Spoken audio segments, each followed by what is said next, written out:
নির্বাচন নিয়ে সমস্যা। রাষ্ট্রপতি নিজে বলেছেন যে মমতা হয়তো তার প্রতি ক্ষুব্ধ রাজ্যপাল চেঞ্জ করার জন্য। রাষ্ট্রপতির সভাতে খুব একবার অসহযোগিতা করতে যাচ্ছে। সাংবিধানিক সব প্রতিষ্ঠানে যারা বসেন তাদের আমাদের দেশে এরকম ক্ষুদ্র ক্ষুদ্র ক্ষুদ্র বিষয় নিয়ে ঝগড়াঝাঁটি করতে হয় না। আসলে এগুলো পদের মর্যাদার হানি হচ্ছে। কখন এরকম হয়েছে, একাধিক দলের সরকার থাকতে পারে, আর রাষ্ট্রপতি রাজ্যপাল তো দলের ঊর্ধ্বে। যদি রাষ্ট্রপতির পদকেও উপরাষ্ট্রপতির পদকেও যদি ব্যবহার করা হয় সংকীর্ণ রাজনৈতিক স্বার্থে, গভর্নরের পদকে যদি রাজনীতির এজেন্ট হিসেবে ব্যবহার করা হয়, তাহলে সাংবিধানিক যে কাঠামো আছে সেটা ভেঙে পড়ে। আর এখানে রাজ্য সরকার এরকম ক্ষুদ্রতা আছে, বিরোধীদেরকে আগে মিটিং করতে দিতেন না, বুদ্ধ ভট্টাচার্যকে সভা করতে দেননি, এখন দেখা যাচ্ছে রাষ্ট্রপতি সভা করবেন তার জন্য জায়গা দিচ্ছেন না। আমাদের তো হলদি চলতে না। তো এটা যা অভিযোগ পেয়েছে আমরা, যা তোমরা বলছো, এটা হলে খুবই সর্বনাশ। এগুলো হচ্ছে রাস্তা জুড়ে মমতা ব্যানার্জি ধর্ণা দেবেন আর আমরা রাস্তায় মিছিল করতে পারবো না। এরা পুলিশ প্রশাসন তাদেরও একটা একপেশে মনোভাব আছে। এটা দিল্লিতে তাই করছে বিজেপি, উত্তরপ্রদেশে তাই করছে বিজেপি, ত্রিপুরায় তাই করছে বিজেপি, আর পশ্চিমবঙ্গে মমতা তাই করছেন, সব এক ঘরে গরু। খাস কলকাতায় প্রমোটিংয়ের জন্য মজুদ রাখা বোমা ফেটে বিস্ফোরণ আজকে হয়েছে। শান্তিপূর্ণ সামনে তো নির্বাচন, তার আগে এই ধরনের ঘটনা কি? আচ্ছা, যেদিন থেকে তৃণমূল এসছে তখন থেকে আমরা দেখেছি বোমা বিস্ফোরণ, মজুদ বোমা বিস্ফোরণ তৃণমূলের দপ্তরে, তৃণমূলের নেতাদের বাড়িতে, এবং তাতে শিশু মারা গেছে, শিশুদের হাত উড়ে গেছে। মমতা বলেছেন এগুলো পটকা বাজি কারখানা। তার সঙ্গে একজন তৃণমূল আরেকজন তৃণমূলকে খুন করেছে, প্রমোটার কাউন্সিলরকে খুন করছে, কাউন্সিলর প্রমোটারকে খুন করাচ্ছে। এ তো মৎসর নেয়। এটা খোঁজ কলকাতায় এমন বলছে এটা প্রথম হলো। এটা গত 15 বছর ধরে পশ্চিমবঙ্গের এটা হচ্ছে দৈনিক দিনলিপি। আর এই জন্যই মানুষ অতিষ্ঠ, কারণ নিরাপত্তা নেই। আগে তৃণমূলে যেত লোকে যে তৃণমূলের ছত্রছায়া থাকলে মাথা বাঁচবে, এখন তাদেরই মাথা বেশি করে ফাটছে।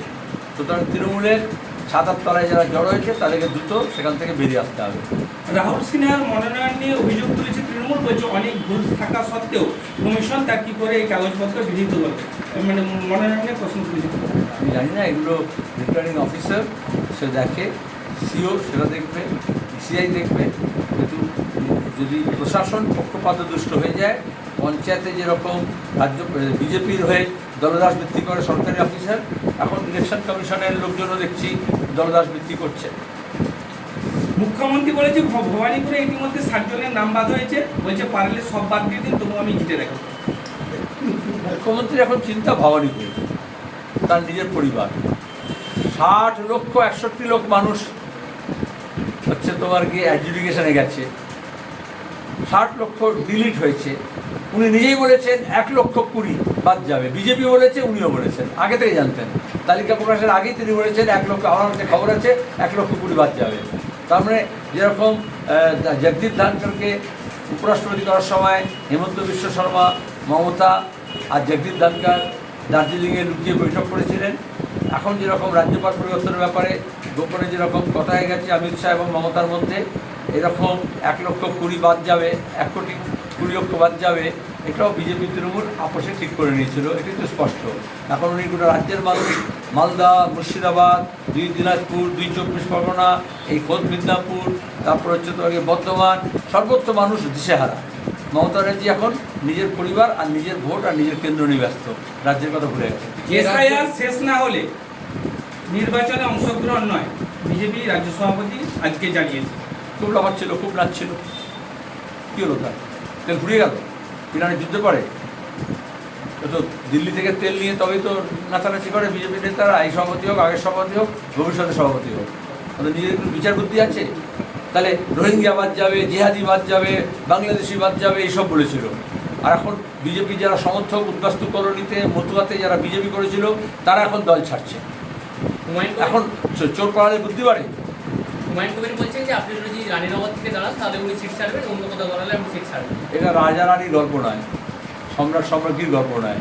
বামফ্রন্ট আলোচনা করছি, আমরা আসন সমঝোতা করেছি, তারপরে বৃহত্তর বামফ্রন্টের বাইরে যারা বাম শক্তি তাদেরকে নিয়েছি, তারপরে বিজেপি আর তৃণমূলের হয়ে কথা বলবে না, তাদের পক্ষে যাবে না, এরকম লোকজনের সঙ্গে আমরা কথা বলবো। আর আমি কোথায় দাঁড়াবো সেটা আমার দল ঠিক করে, আমিও ঠিক করি না। আর সে তো অন্য কোনো দলের নেতা কী করে ঠিক করবে। আর আমি আগে থেকে প্রথমে এখানে ঘোষণা করে দিচ্ছি, আমাদের পার্টি রাজ্য সম্পাদক হওয়ার পরে আমি যখন বিধানসভা নির্বাচনের প্রস্তুতি 1 বছর আগে থেকে নিচ্ছিলাম, তখন আমরা সিদ্ধান্ত গ্রহণ করে নিয়েছি যে আমি আদৌ দাঁড়াবো কিনা। যে রাজ্যপালের পাশে বসতে মমতা বন্দ্যোপাধ্যায়ের ভয় লাগতো, সেই রাজ্যপাল চলে যাওয়ার পরে তিনি কার্যত ক্ষোভ প্রকাশ করেছেন এবং ভোটের আগে এইভাবে রাজ্যপাল চেঞ্জ করাকে কি অন্যভাবে কোনোভাবে দেখছেন? আমি অন্যভাবে কোনোভাবে দেখবো কেন? সব দিক থেকে দেখছি।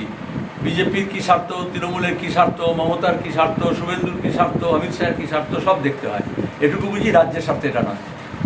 মুখ্যমন্ত্রী মমতা বন্দ্যোপাধ্যায় আজকে মঞ্চ থেকে ঘোষণা করলেন যে যুবসাথী প্রকল্পের আজ থেকে 1,000 টাকা করে ঢুকতে দেবে। ওরা মঞ্চটা কিসের জন্য হয়েছে? সরকারি ঘোষণার জন্য? ওরা কি সরকারের না তৃণমূলের?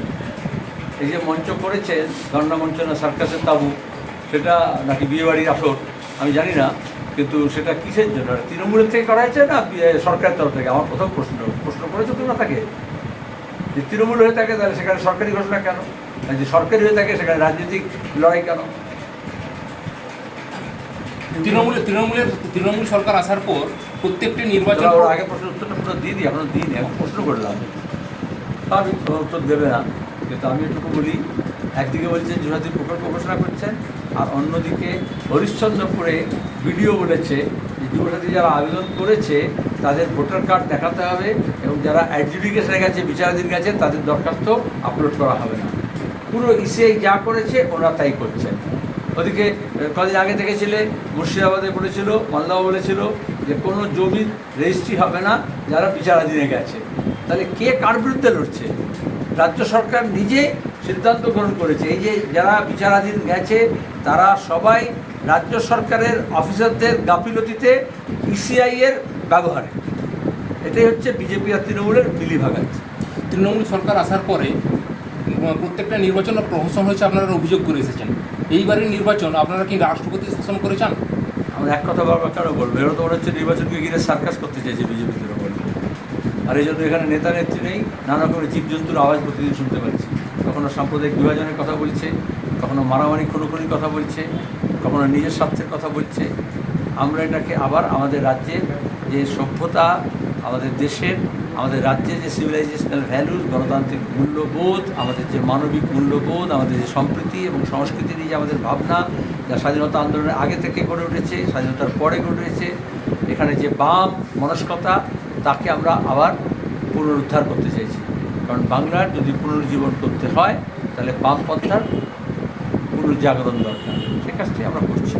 এখানে দাঁড়িয়ে বিজেপি কী করলো, তৃণমূল কী করলো, সব নাটক, সব খেলতামাশা, সব প্রহসন বন্ধ হয়ে যাবে একবার যদি বামপন্থীরা এক কাটতে হয় চ্যালেঞ্জ করে দিচ্ছে।